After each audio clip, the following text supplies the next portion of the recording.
This conversation today might be one of the most important ones we have during this spring reset series. And surprisingly, it's not actually about cleaning at all. It's about resetting your nervous system.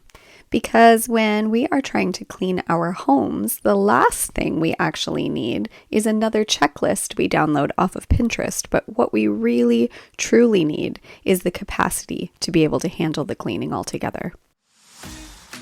Welcome to the Balance It Method podcast. If you're a working mom juggling a career, kids, housework, a social life, and endless piles of laundry, then you are in the right place, my friend. I'm Tamara, a mom, business owner, and your balanced living bestie. Each week, we will discuss simple, practical ways to better manage your time and energy so you can get things checked off that to-do list without burning yourself out in the process. If you're ready to take off that busy badge of honor and finally take control over life's chaos, then let's take this journey together as we learn how to balance it. Hello, my friends, and welcome back to another episode of the Balance It Method podcast. I'm your host, Tamara, and if this is your first time tuning into the show, welcome, my friend. I'm so glad that you are here. We are on the second week of our Reset Challenge prep series. So in the month of May, I will be running a home reset challenge where I'm going to teach you how to build a cleaning system for your home. But before we do that, we're going through a few episodes through the end of April here that are going to prep you for that challenge to get started. So we're going to be going through things so that when you start to build out this cleaning system for yourself, it is something that you can sustain over a long period of time. Because if we don't do the prep work, we will build a system that will work for a couple weeks and then it will collapse on top of us. So we don't want that to happen. So we are prepping before we begin. And that is pretty much a perfect segue into what we're going to be talking about today. So last week we talked about where to start when it comes to decluttering to get ready for this challenge. So if you didn't get that episode in, go back and listen to that one after you're done here.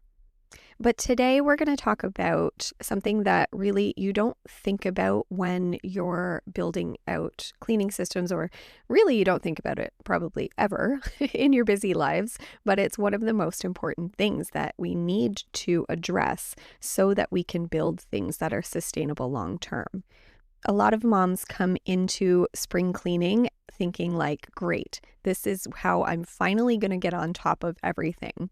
And you get started and you're really strong and motivated and you're checking things off that list. And then something happens, right? You get tired or your kids happen, right? Work gets busy again and life gets busy again. And then suddenly the systems that you were excited about start to feel like pressure. The spring cleaning that you were excited about getting done feels like another thing that you have to do, and then you're trying to rush it to get it done, or then you're ignoring it altogether. And then usually what happens, because it's what we've been taught, is that when we fall off track, we think it's a discipline problem. So we beat ourselves up about it, and it's really not. It's a capacity problem. If your day is already full of taking care of all of the people around you, of constantly responding and putting out fires and managing everyone else's needs, there is literally no space left for you to hold on to a change that you're trying to create. So as we enter the spring cleaning challenge, or the spring reset challenge, we're going to be building systems, but before we do that, we want to make sure that we can actually receive the support from those systems. This is where a different mindset has to come into play, because a cleaning system, a routine, a plan, those are all forms of support. But if you are in constant go mode, stress mode, survival mode all the time, you won't be able to experience that support. You will not be able to hold on to that support, because your body will and your mind will just readjust back into that chaos. That's why we need to prepare our nervous systems to be able to handle these changes, to make them sustainable long term. Now that seems like it's going to be a lot of hard work, right? Trust me, I've got a few little things that you can do. Now, I'm not a therapist. I'm not a doctor of any kind, but I am somebody who has needed to reset my nervous system multiple times in my life. It comes and it goes where my systems start to fail and I revert back to survival mode and I need to adjust things to come back out. And so I have noticed there are a few things that are really helpful to be able to come through this and get out the other side without it being another thing on the list of things to do. And so I'm going to share those with you today so that you can start to prepare your nervous system to be able to handle this change so that it lasts for a lot longer than just a couple weeks. So the first thing that we're going to talk about here is something that we've talked about many, many times on this podcast, but not really from this perspective before.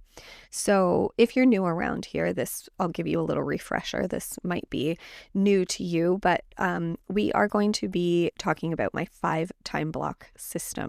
So this system breaks your day down into 5 time blocks.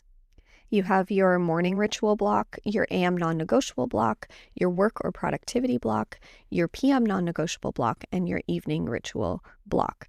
Now, I'm not going to go into the details of what all of those mean, but we are going to talk specifically about your morning ritual and your evening ritual blocks.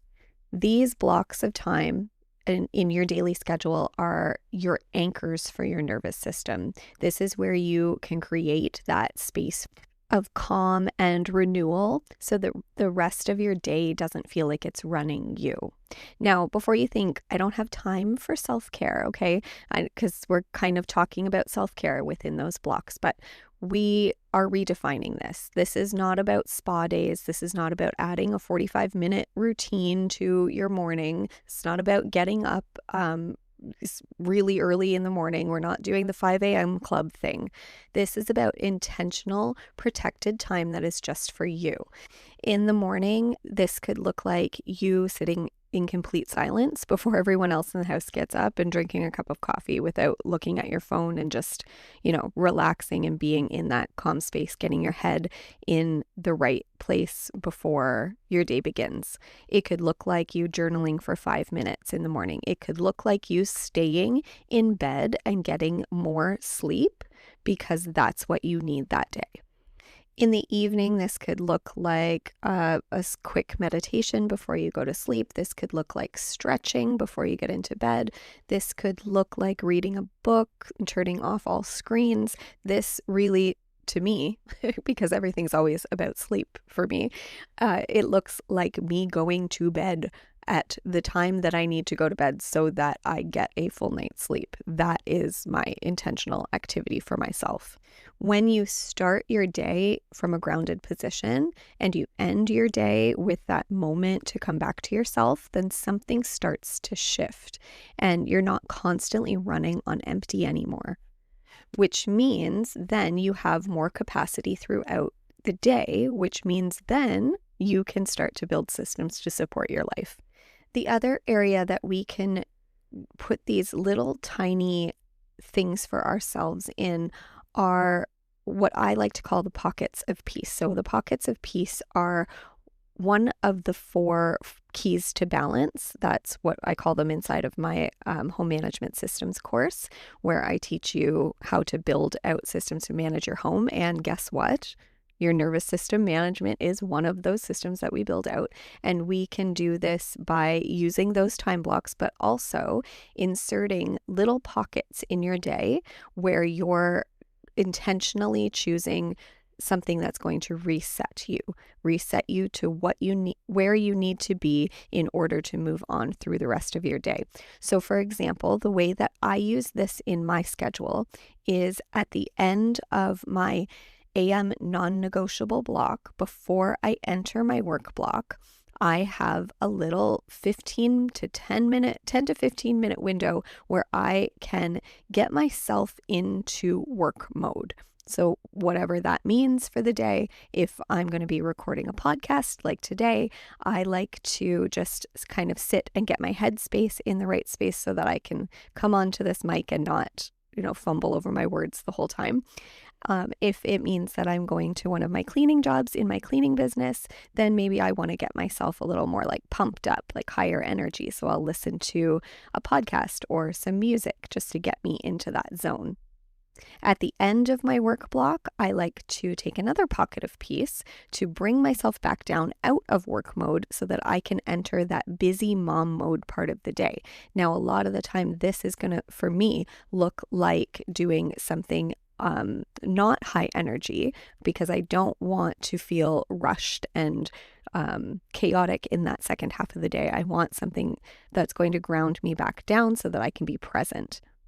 So I might do some breath work, I might listen to a meditation, I might read a book, and I usually do that while I'm waiting for the 10-15 minutes before picking up my kid in the pickup line at school. Having the time blocks built the way that we do in the 5 time block system, and then inserting these pockets of peace, has really helped me feel like I'm able to care for myself in the way that I've needed, so that I can show up and support the people around me in the way that they need. And let me tell you, if you're struggling to think of things to do for those morning and evening rituals, just focus it around sleep. That's a great place to start, because if you are well rested, you are going to perform better the next day. You're going to perform better like every day if you get the sleep that you need. Not that performance has really anything to do with it. It's much more about how you feel. But if you are somebody who hasn't been thinking about yourself or your own feelings for a long time, and you need some motivation to get started in this process, then looking at it from that perspective can be helpful. So here is your balance builder for this week, and how you can get prepared for this part of the prep work before the challenge begins. Look at how your day plays out right now and ask yourself, where can I create even 10 minutes for me in the morning? Where can I create even 10 minutes for me in the evening? Where throughout my day could I sprinkle in these little pockets of me time that will help me to reset before another busy period of my day? Don't overcomplicate it. Don't try to overhaul your whole life. We're just creating little pockets, little moments of peace, so that when you enter the Spring Reset Challenge, where I'm going to be walking you exactly, teaching you how to exactly reset your home, reset your schedule, and build systems that actually support your life, none of that will stick if you don't feel supported first. So start here, bookend your day with those morning and evening rituals, take up a little space for yourself, and build from there. Thank you for being here today, my friends. If you haven't already, make sure you download the Clean It Method guide. It's a free guide linked up in the show notes below. It's going to walk you through my zone cleaning system and how we're going to set that up in your home. And then when the challenge begins, you will already be on the list to receive all of the videos that come along with the challenge. I'm setting it up kind of like a mini course, so it'll be emailed to you, but it's totally free, and I will walk you through actual rooms of my home, and I'm going to show you how to put my zone cleaning system or how it operates in my own home so that you can duplicate that in yours. Again, thank you for being here, and I'll see you back here next week. Bye, guys.